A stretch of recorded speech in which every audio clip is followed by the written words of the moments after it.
Welcome to Behavioral Health Today, a podcast brought to you by the Triad Network. This podcast is designed to share trending topics occurring within the world and our communities and bring them a behavioral and mental health perspective. Welcome to Behavioral Health Today. I'm your host, Dr. Graham Taylor. My guest today is Ben Smith. Ben is a fitness and nutrition coach, entrepreneur, Army veteran, and mental health advocate based in Los Angeles. With more than a decade working in health and fitness, he has led programming at respected strength training gyms in LA, developed online training for high-performing individuals all over the world, and currently travels the globe as a performance coach for clients in the music industry. Ben leverages his performance and his platform to promote holistic mind-body wellness by candidly sharing his own experiences along the way. We're excited to have Ben with us today as we discuss fitness and nutrition and its physiological and its psychological benefits to our mental well-being. Ben, welcome to the show. Nice to have you here. Hi, Graham. Thank you for having me. I'm really excited to jump into this and just to chat with you. So thank you so much. Well, let's jump in. Let's start with, as we start out, let people know Yeah. what your start in this whole field was of fitness, nutrition, mental wellness. How'd you get started? Yeah. Well, so growing up, I was an athlete my whole life. I think like most young boys from middle America, I was born and raised in Indianapolis, Indiana. Sports were the thing. And if you happen to be good at sports, like anything, if you're good at it, you want to do more of it. And so sports, specifically team sports, were my entire focus as a kid into my young adolescent. And then I graduated high school and I joined the military. And the military is a very similar situation, very similar to team sports. The context is no longer how many points I score on the football field or on the baseball diamond, but now the context is war fighting. It's more grave. There's more on the line. The connections, the team building, everything is just intensified. So this will ultimately lead to the work that I do now. It's like this, my need to develop teams, develop leaders. That's the thing I'm really drawn to. And so I exit the military in 2018, and I think I am this super high performer. I've been capable in every job I've ever had. I've never failed at anything in my life. The civilian world in my transition is going to be much the same. I'm going to leave the Army. Everyone's going to recognize how great I am. They're going to see what an asset I'll be to their company, to their organization, to whatever. And very quickly, I realized that that is not the case at all. Nobody cares at all about what I've done or who I think I am or the rank that I held or my awards and ribbons or whatever it was. And so I myself go through this massive identity crisis at the end of 2018. I leave the military after nearly a decade. I try and find employment in the civilian workforce, generally unsuccessful there. I leave a relationship that I thought might last forever. I move across the country to a city that I definitely can't afford to live in. And there was just this perfect storm of inputs that took me to a place where I didn't understand how I was feeling or how to navigate those feelings. And so I went through my own mental health crisis. I attempted suicide a number of times from the end of 2018 into early 2019. Thankfully, I was unsuccessful, but that initiated a cascading effect of me exploring and learning all of these different wellness protocols and practices that could be valuable to me and also the people I work with. So I find myself in therapy. I start integrating breath work, exposure therapies like cold, heat, psychedelics. I get sober. And then now I am able to continue my healing journey and then invite people to participate with me. So a lot of the work that I do now is really just Ben healing Ben. And then I invite people who are interested in experiencing the same healing journey that I'm on, and shoulder to shoulder, we navigate that thing together. I love, like I said, team building. Being a part of a team is the thing that I love more than anything else. And so my goal is to create that in the lives of people where they might be missing that shared mission, that shared companionship. And so a lot of my work is really centered around creating that team atmosphere where it might not be readily available or accessible, and then just helping people navigate a situation that might be inherently quite stressful. It could be fitness, it could be nutrition, it could be mental health related. It's been the coolest experience of my life. Yeah, to get to where I am today. Yeah, man, I appreciate that. To be honest with you, I didn't anticipate quite the level of transparency, but I can't tell you how much I appreciate this. I think one of the things that we get to do on this show is to normalize life. Yeah. And to validate that life happens and many things in life happen to us. And our task is to find a way or make a way through them. Yeah. And there are no shortcuts. There are no easy ways through things that are difficult. And sometimes, sometimes things are larger and stronger and bigger, and then we may be in a moment, and they can be truly overwhelming, Yeah. more so than we could ever fathom. And what I so admire, one, you didn't give up. I really admire that piece. And then two, it sounds like one of the many things you did was to plug yourself into some therapy, maybe to kind of get some perspective Yeah. and some sense of what am I even in? And then once I get grounded in what I'm in, how do I find my way through and then out of and maybe transcend some things? You're talking about a story of transcendence here. Yeah. To your point, therapy was the mechanism that allowed me to put language around the things that I Yeah. was feeling. Yeah. For the first 28 years of my life, I didn't even understand that I was feeling things. Yeah. I was so detached, and that's a function of my upbringing, the Sure. dynamics in my childhood home, Being an the athlete. dynamic, Yeah. the Yeah. dyna- yeah, the All dynamics of that. in the locker room, Yeah. even more the dynamics in the army. Yeah. It's very funny how you find yourself in situations that are just a pattern repeat. Yeah. It's like I'm drawn to a scenario that just fills the void. When I leave one situation and there was a pattern that was present, it's like I do everything I can subconsciously to recreate that pattern in the new That's right. experience.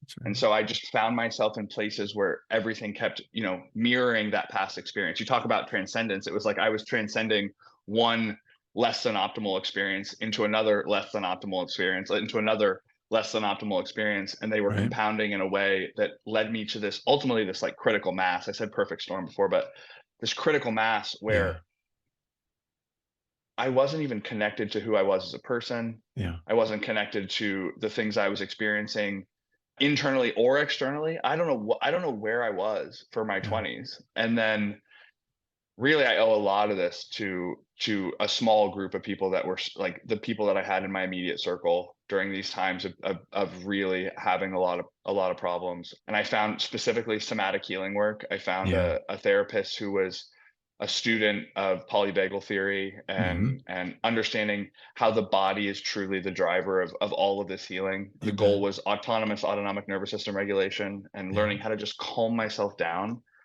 I joke, if you Google the least calm person in the world, my photo pops up. I think I might have seen you when I was kind of Googling it Yeah, the other day. I did that. I think I yeah. saw your mug pop up. Yeah. And what's mind blowing to me is now I help other people navigate Yeah. that. Yeah. We talk about you mentioned that I work with musicians, and you can imagine getting on stage in front of Oh, yeah. 50,000 people to play your life's work might Mhm. be scary. Yeah. And so my job now as a coach is really just to create a container that feels safe where people can vulnerably show up and express themselves in a Yeah. way that might be scary, and then Yeah. take ownership of that expression and then be the driver and be in charge of it. Cause like very quickly I like create the space and I kind of just step back and Yeah. people get to like they're the ones leading. And I love that. I love that so much, to be just an observer to the Mhm. spectacle, for lack of a better term. Yeah, You I know, it, really love that. I'm going to be very blunt here. A lot of people say, "Oh, Yeah. yeah, yeah, guy's a fitness coach. He comes in and he helps, people in gyms or musicians, lift a few weights, go out on stage, and look good and Yeah. everything else." You're talking about so many other things that you're able to bring Yeah. that I think is such a wonderful opportunity for folks, basically, to come into the space that you create, that Mhm. you've been in yourself and successfully have gone through. And it's not like you create that space and you kind of see where they're at. And then Yeah. you find ways to come alongside them Yeah. to say, hey, what if we maybe can incorporate some of these things? Let's talk a bit about that space. That space you create, people come on into it. You mentioned musicians just a moment ago. We're going to go into it. Yeah. But who are some of the folks that typically come to see you, Ben?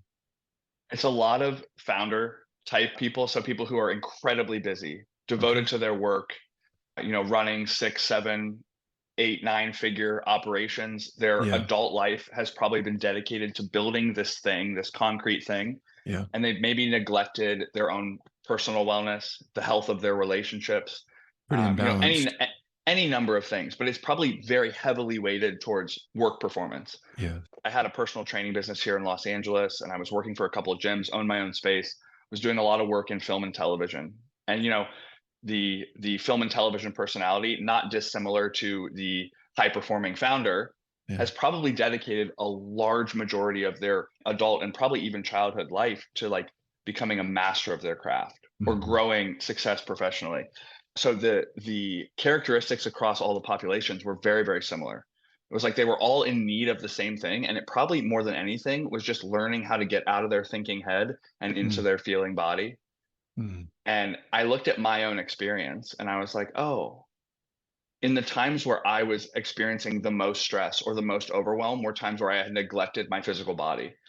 And so I kind of just drew the connection where I was like, oh, maybe the easiest way to access connection to the body is just by moving that body. And so we mm. use physical fitness as a gateway to improve mental, emotional, and spiritual wellness. So yes, I do present as like the gym guy. I am a meathead. Like I've spent my entire life in a gym. Yeah, but you Um, bring but so far much more than that. but yeah, and this is my own personal journey. What I Yeah, love that you've mentioned this so early on.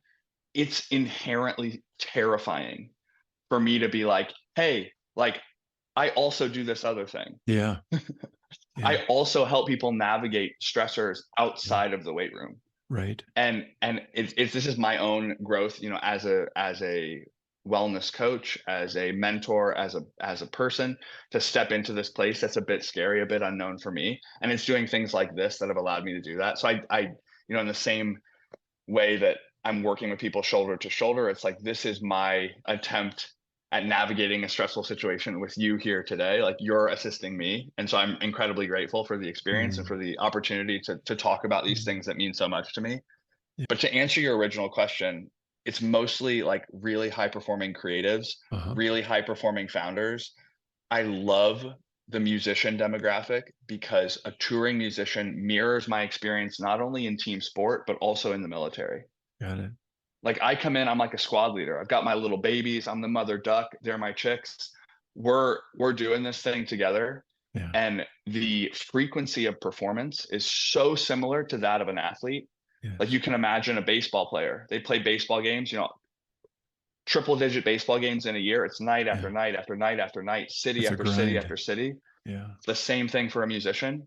And different than someone who's in film or television, there's no post production. Hmm. It's live. They get up there and they have to go. They have to perform. Yeah. I have just loved the commitment. There's a level of commitment there Mm. that is unlike other demographics. And so It's interesting when you put like it that way. yeah. I think to be successful with the folks you're talking about, you have to be all in, and there has to be Oh a level of yeah. commitment, like you're saying. No That the wavering. No I wavering. yeah, and I think the challenge with that, unknowingly, is that when you're so outer focused to be successful, when you reach those things, you forget about what you just said right there. So I could say, hey, what brings most people to see you? What I'm hearing you say is that most people that come to see me at some level, you give me the type of people that come to see you.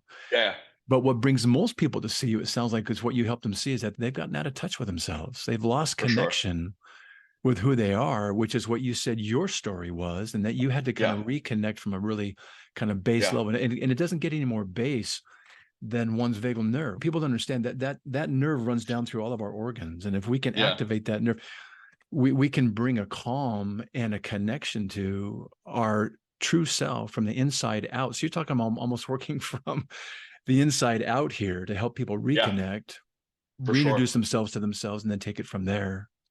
Yeah. I've been incredibly lucky that this journey mirrors my own journey. And Yeah. I think it's like it makes perfect sense that it's evolved this way. But to your point about like how do I actually get clients? My Yeah. business is completely referral based. Hmm. Word of mouth referral based. I do incredible work, like, and I'm confident in saying I do incredible work with the people I Yeah. work with, and they tell their friends. Yeah. And then I do the work with them, and it's just expanded in that way. And like, what an incredible situation! Like, I cannot believe that it has materialized in this way. But it just goes to show the more you lean into authenticity, the more you lean into the thing that you, and this is funny, I'm using these words very specifically, but the thing that you feel is best for you, Yeah. like actually feeling that I'm doing what I'm supposed Yeah. to do. It's been incredible how the world has just kind of unfolded in front of me. And I Yeah. I know saying that some of the listeners are like, "Well, that's not available to me." Dude, I have a family and my job is like grueling and my boss is a dick and like I hate Yeah. everything. Yeah. But like there are domains of your life where that is available to you. Hmm. And I think we've talked, about a lot of things so far, but like when I work with somebody, there are two parts of the process that are most important. And the Um, first is just deciding what the future is. like the future that's worth living. What is our aim? What is our direction? What is the goal? It could be to put on the best possible performance night after night after night. It could be to improve the relationships between the members of our band Mhm. or the members Mhm. of my family or whatever it is. And it might be variable across different people. But first, the goal is to decide what that future is, that ideal future that we want to live, and then kind of working back into the present moment and figuring out what the next right manageable step is in the direction of that future. We'll be right back after word from our sponsor. Nearly 9 in 10 registered voters believe the nation faces a mental health crisis, according to a new USA Today Suffolk University poll. Americans are more concerned than ever about their mental health. Mental Health First Aid provides the resources and training to identify, understand, and respond to signs of mental health and substance use challenges. It provides the confidence and skills needed to offer life-saving assistance, and it provides peace of mind. Our experts provide mental health first aid training for adults, teens, caregivers, veterans, law enforcement, EMS, and school faculty. Mental health concerns are on the rise, but evidence-based training through mental health first aid can make a difference. Visit mentalhealthfirstaid.org to find a course near you, or email hello@mentalhealthfirstaid.org to schedule a training. Courses are available for individuals, groups, organizations, and companies of all sizes. Visit mentalhealthfirstaid.org and make a difference in your community.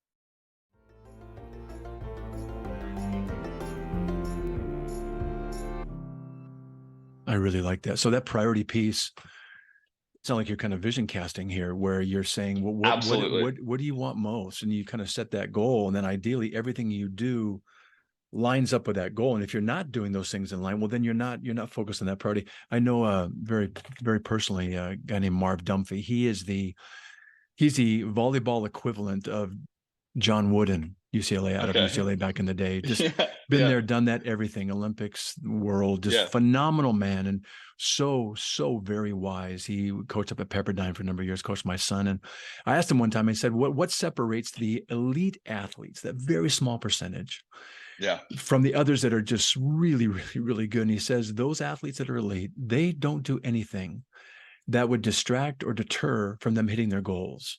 Yep. Which is kind of what you're setting here. Is people, these are the reach these high performers, leaders of companies, et cetera, performers on stage. That's what they want to be doing. And it sounds like one of the things you do first and foremost is you get really clear about what is your priority around there. What do you want to look like on stage every single night? And then how do we take these steps to line up Yeah. everything we do in our work together Yeah. so that can be achieved? Yeah. And it's as simple as asking the question. We joke about this, like in our small groups or like when I'm working with someone, we joke about it, but it's like the question could be, does it make the show better? Yeah. And if the answer is no, then we probably don't do that thing. If the answer is yes or maybe, then we can be curious about how it might be valuable and then make an educated decision. But I think the whole process goes back always about being present first. Yeah. And this ties back into my own experience, but like I lacked presence forever. I didn't know what presence was until I was 31 years old. Mm. So I've only had about a year and a half of like actually understanding how to become present, to drop into my body, to see the world around me, actually see it and feel it. But from a place of presence, you can achieve gratitude. So because I'm present, I'm in my body, now I'm grounded here in this room, I can look at what's at my feet. I can take note of the things that surround me, both like physically, materially, this cup of coffee, but also the relationships I have, the way I might feel about myself. I can be grateful. And then because I'm grateful, I can take active steps and be excited Yeah. about the work that's to come. And I think far too often we don't have excitement, we don't have hope, we don't have, like, I don't know, I know I didn't have any. And so it's interesting for me to have people be like lost in the monotony of their work. It even shows up for, Grammy award winning artists or people who have 9-figure businesses. They're like stuck in the monotony of this like stressful thing. And I'm like, wait, take a step back, detach, get present in your body now. Look at how grateful you might be able to become. And then we can be excited about the next step or the next right step in the direction of that future that's worth living. And it's been such a cool practice for me. Yeah. As you talk about this holistic approach that you take, it Yeah. sounds like you're very diligent and very intentional about considering the various aspects of a person's life, and just kind of name for our listeners, that might even kind of do a little mental checklist. And, right here, what are some of the foundational wellness areas that you evaluate with a person about their life? I have six pillars Tell me. in order. Quality sleep is one, connection to self, two, Mm, connection to others, three, intentional movement, four, life-giving nutrition, five, and mm, play is six. And very now an good. activity or an experience could cover multiple pillars, Sure. like I sit for a meditation session, that's probably connection to self. If I do it in a room full of other people, maybe Kind of that like a counts for compound. connection to Yeah. other. Kind of like a Yeah, compound workout right there. Yeah. there's ways to game the system for Yeah. sure. But I think with any self-improvement journey or self-betterment experience, often we like see it as everything, right? And so often what I notice is people come to me from a place of chaos. I do Mhm. a lot of sober companionship work. So there's a lot of individuals who come to me like straight out of rehab, Yeah. or they've been like recommended that they find help. And like I happen to be the guy that Mhm. maybe their manager is like, hey, I think Ben could be the guy that might be able to help us Yeah. outside of some like rehabilitation experience or whatever it is. And it's funny because often people come from a place of chaos and then Yeah. they fly all the way to the other end of the spectrum and they're like super rigid and they adhere to the protocols and there's no room for any mistakes. Yeah. And then they realize that that is not sustainable either. And Yeah. they fly all the way back to chaos. And Right. then it's usually after that second round of chaos, we come back to somewhere in the middle. Yeah. Somewhere in the middle that's a bit more sustainable, where the mechanisms by which we achieve the results are actually sustainable. So the results themselves can be sustainable. And Well, let's and talk about I that just piece right there. Let's talk yeah, about that piece. yeah, When we do that pendulum swing, it's usually well yeah. intended. And we Oh, tend for to go, sure. there's even a natural law that says, you go to equal and opposite ends, when something's in motion. So that's what we do until we recognize that pendulum swing has me kind of going from all or nothing to, everything that's so rigidly Yeah, tight that I haven't got much margin. Then you talk about in time, we kind of reach yeah, this really sweet middle, maybe this third way. And when I think about that middle, and when I think about that pendulum swing, so oftentimes that pendulum swing is driven by motivation, for sure. how I'm feeling. And this middle is almost always dictated and sustained by discipline. Tease those two apart for us. How do you understand Yeah, those? yeah. I call that middle way, that third way, I call that the gray. Yeah. So it's not black or white. It's the grays We and the live in rainbows right there. Grays and the rainbows right there in the middle. yeah, we That's live in the right. gray. That's the goal. We live in the Yeah, that's gray. cool. But this topic of motivation or discipline or whatever you want to call it, I can assure you that motivation is fleeting. Yeah. I'm not motivated. I can probably count on this hand the number of times I've been truly motivated to accomplish a task, and it Yeah. didn't last very long. So when people come to me and they're like, "Hey, how do you stay motivated?" I'm like, "I'm not. Yeah. I'm definitely not motivated." But I think it's twofold where I I know and I'm very cognizant of where I've been Yeah. and the pain I've experienced in my life, and I think there's people that are either driven by their aversion to pain or their excitement for pleasure. And Mhm. I am very much the, oh my God, I don't want any pain type of guy. So I'm the stick, carrot of the stick. I'm the stick. If you got the stick, I'm moving. And so I think for me, it's just understanding where I've been and knowing that future Ben, this Ben who's living the ideal future that I have decided I want, Yeah. is going to be very, very excited that I decided to do the hard thing today. And Yes. that could show up in so many forms. It could be sitting down for my breath work that I don't want to do. It could be journaling in my notebook. It could be calling that friend. It could be hitting my workout, like any number of things that I don't actually want to do today. I know for sure that future Ben is going to be excited about it. And I Yes. think for me specifically, and the people I work with, it's about creating the systems that are accessible and sustainable. And I call them ritual practice. And Yes. so I'm not so concerned with the ritual itself.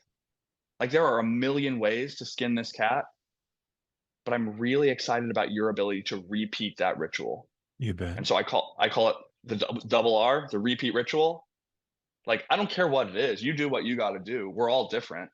I'm going to create the safe space, Mhm. but I want you to take ownership of the thing. Yeah. And you better believe that I'm going to be championing your efforts. But like I work with a lot of small groups. So it's like 3, 4, 5, 15 people. And everybody's ritual might be different. But like we don't miss. And I think that goes into your part about dedication. And Yes. you can approach dedication from the same perspective, this carrot or the stick. Right. And there's like this angry, aggressive dedication that might come in the form of like that high school football coach who's like, you better Mhm. go. Right. Like, you better do it because like I'm Right. going to beat you up if you don't. Yeah. And I think often people see their dedication to a practice through that lens or from that perspective, Yeah. and that feels icky. Yeah. Like, that feels icky. I don't like that. But this idea of an expansive, Yeah. I call it devotion, not dedication. Yeah. Devotion, from this expansive, I said life-giving nutrition earlier, but it's life-giving. It creates momentum.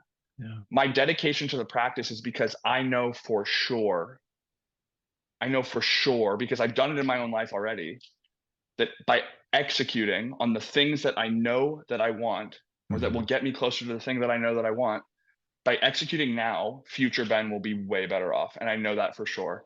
I really, And yeah, I really appreciate the distinction between motivation and discipline. You know, Mike yeah. Tyson says discipline is when motivation wears out. You know, and when Yeah. you're not feeling, And you just do it it always because does. yeah, it It always does. always Yeah, does. you can't ride a high for too long, and it's nice to be pumped up. But I do have an addition to this topic, and I don't mean please, to cut you off really quick, but no, before I please, forget, man. so a lot of my work, most of my time is spent in this like one-on-one or small group, Ben on a few. I love that environment. Like I said, that work is almost exclusively like word of mouth and referral based. I don't yet really have an avenue for the general public to come into that space.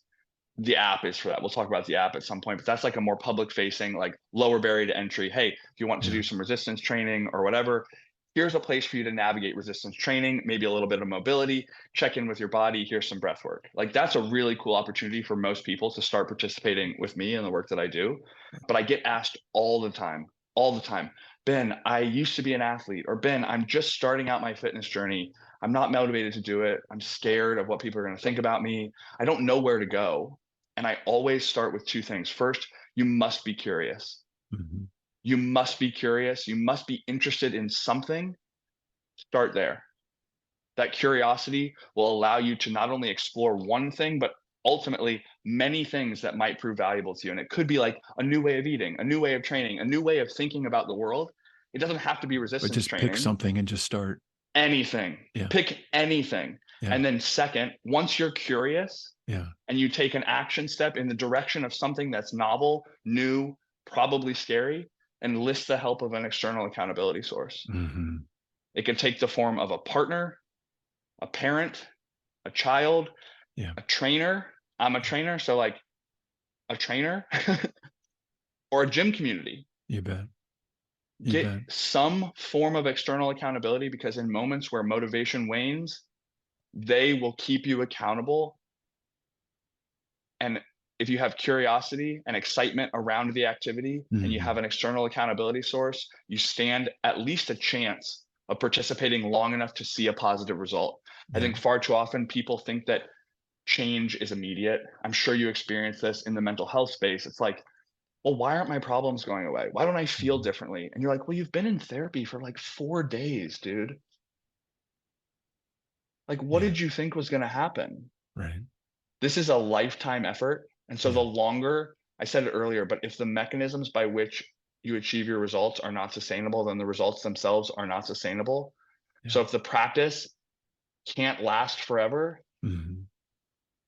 good luck. Like, good luck Well, let's talk achieving the about that result. piece. Yeah, well, let's talk about that piece because then we're talking. We can't motivate somebody. We can vision cast and we can Yeah. inspire, but we Yeah. can't motivate somebody. That's their own choice, and we can encourage discipline, but that's their decision ultimately. Mm, Like you're saying, we can be yeah. someone who comes alongside them. Back in the day, I mean, you're in the military, you probably know some aspect of this, though they don't teach it quite the same way as they used to. But they used to say, when you're going to dig a foxhole to be in war together, always dig it for two, because you don't want to Yeah. be in battle by yourself. You know, you want to be with somebody alongside you. Same thing here, battling Yeah. to maintain a healthy Yeah. foundation in one's life. And you're talking about it. I love this idea of just with the groups you're talking about, just show up, just be Yeah. there, just never miss.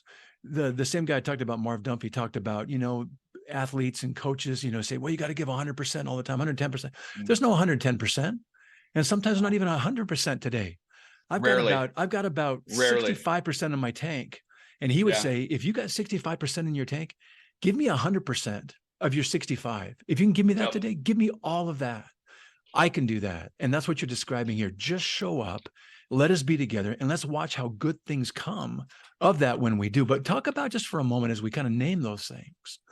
Yeah. What's the biggest struggle, do you think? Even folks have been doing this for a while. What's the biggest struggle to stay with it ultimately, do you find? I think it goes back to that black or white thinking. Mm, And it's like, if I do miss, I'm somehow an awful person. Or very good. you see this in so many domains, but like nutrition is a great one. Well, if I'm going to eat the cookie, I'll eat 39 cookies.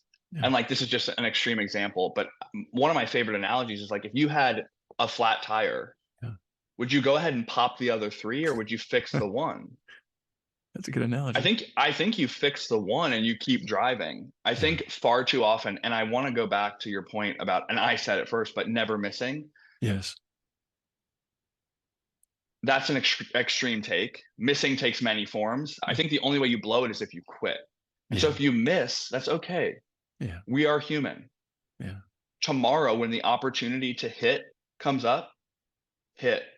That's right. Show up. When it And comes back around. I think, alliteration aside, movement begets momentum, Mhm. and momentum beats motivation every single time. You bet. Every You bet. time. Yeah. Yeah. Really good. Those things those things get in motion tend to stay in motion. And I love that idea where you're saying, go. Self-confidence. It's about self-confidence. Mhm. More than anything, it's about building self-confidence. And that comes in so many forms. It's like, am I able to keep the promises I set with myself? Am I able to keep the promises I set to my accountability structure? Yes. Am I able to follow through in moments where I feel like shit? Yes.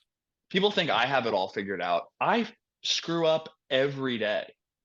I feel like crap most days. I'm tired. I'm all the things. Yeah. But like, you better believe that I'm going to do everything in my power to show up for myself. And I just know for sure that by showing up, that movement will initiate momentum. And it might not You even bet. be in the direction. It might not even be in the direction that I think I want.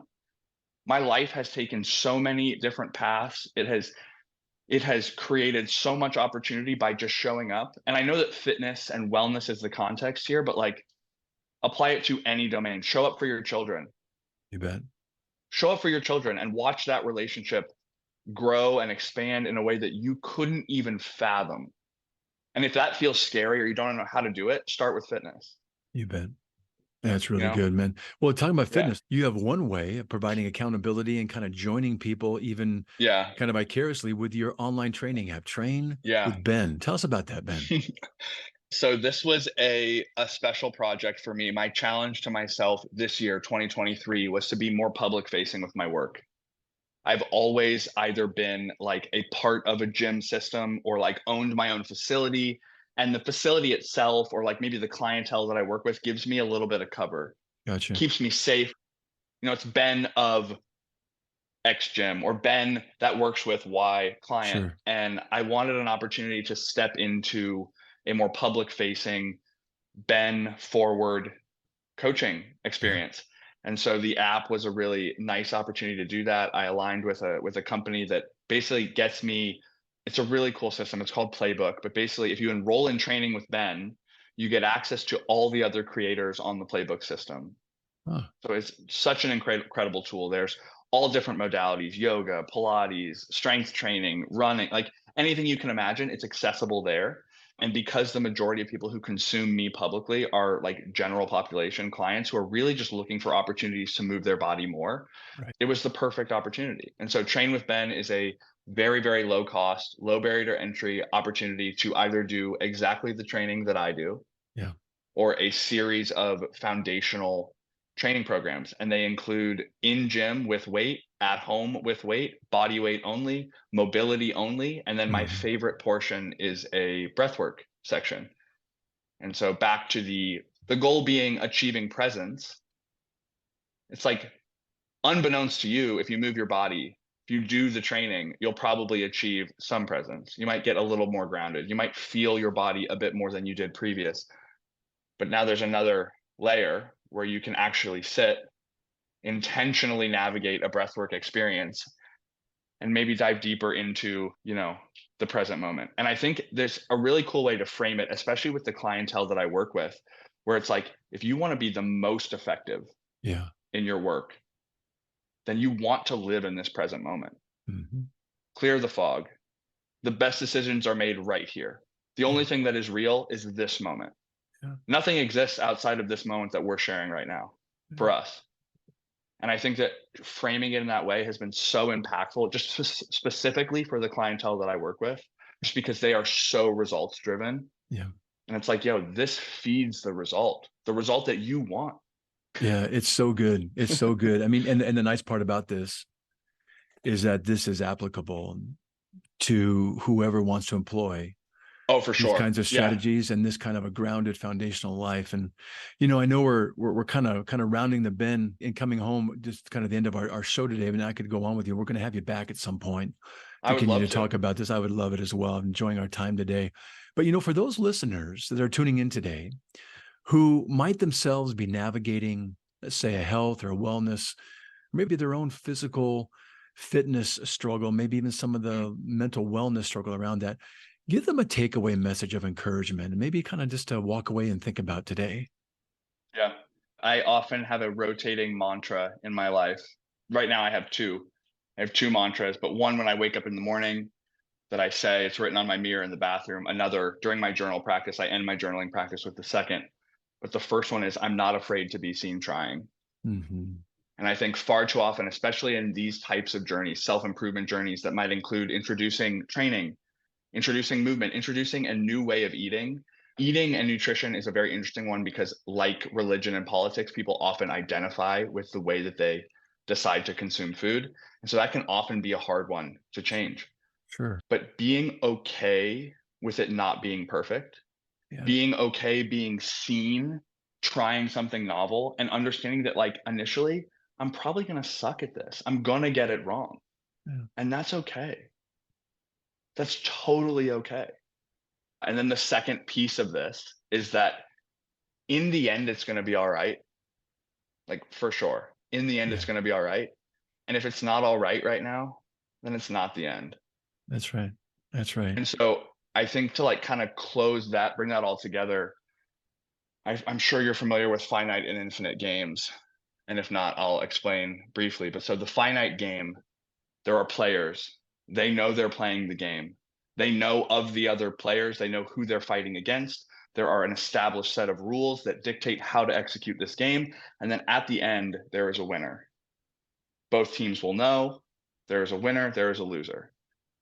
Now, on the other end, there's the infinite game, where there are people that are playing and they know they're playing. They know of other competitors, but there are a ton of other people participating that we don't even know about. Not defined players. The rules of the game aren't really established. There are no rules, really. You navigate it the way you see best fit. And then at the end, there is no end. And there are no established winners and no established losers. The goal of the infinite game is just to continue playing the game. Mm-hmm. And I think far too often, especially with mental health, with relational health, with physical health, wellness, people apply the rules and structure of the finite game to a thing that is infinite. That's right. The goal of this game is to keep playing the game. Yeah. Keep moving, like you said before. Yeah. Yeah. And so if for anything, like, I'm not afraid to be seen trying, and neither are you, to the listener, and to you, Graham, yourself, neither are you. Mm-hmm. So show up. And if it's not all right now, it's not the end. Just stay with it. Keep playing the game. Yeah. Yeah. Just keep showing up. It's interesting too, when you say that. I know we're going to wind down here, but you know, when I'm at the gym or when I'm, you know, doing other sports, you know, oftentimes you'll see somebody come into the gym who may not be in the best of shape, but the fact of the matter is they're there. Oh. And they are the most motivating people to me, because I know what it took for them to get into the gym. I know what they had to overcome. And I look forward to seeing them. I may or may not know them. Usually I go up and I'll say hello to most people that kind of come in just on the gym we have where I live.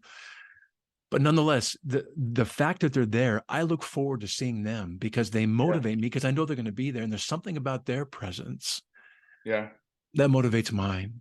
And I Yeah. think I think that whole society will begin to kind of motivate each other because we're all showing up and we're expecting good things to happen when we do Yeah. for our own individual, goals or reasons. And Yeah. as we come around the bend here, Ben, I keep using that term, but it's the case.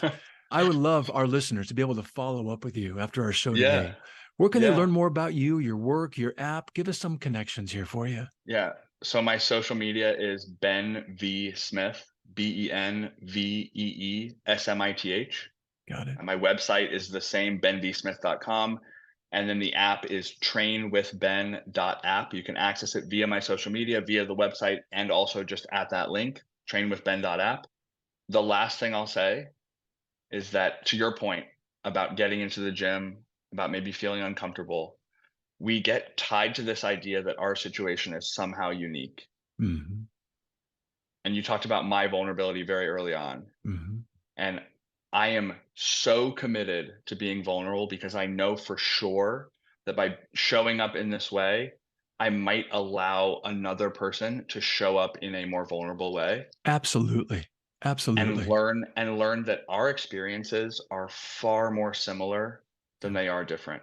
The inputs might be vastly different, but the experience that we are navigating here today in the world is so similar to the Yeah. person to your left and to your right. And the more that we could just understand that, I think the more understanding, the more empathy, the more love we'll have for not only ourselves, but for everyone else that we encounter. And I think like that's the root of the whole thing. I'm Yeah. so happy that you brought that up. Yeah. But Well, I can't think of a better way to wind down a show like this. So I appreciate you putting that kind of capstone on the yeah, time that we get to have together today. Ben, it's been great to be with you. And it was we'll look really forward to having you nice. back again. But for today, I sure appreciate you being with us. Thank you. Yeah, thank you so much. Nice to have you here. I also want to thank you, our listeners, for dropping by and joining Ben and me today. It's always great to have you with us as well. Regarding our episode today, I want to remind you that it and an archive of all of our other episodes and resource materials can be found on our webpage at triadhq.com/BHT. Thanks again for being with us on the show, and we'll look forward to having you back with us next time on Behavioral Health Today. We appreciate all the support from our community, and if you like our show, one of the best ways you can support it is by giving us a 5-star rating and leaving a review. Behavioral Health Today is a podcast part of the Tribe Network, all rights reserved.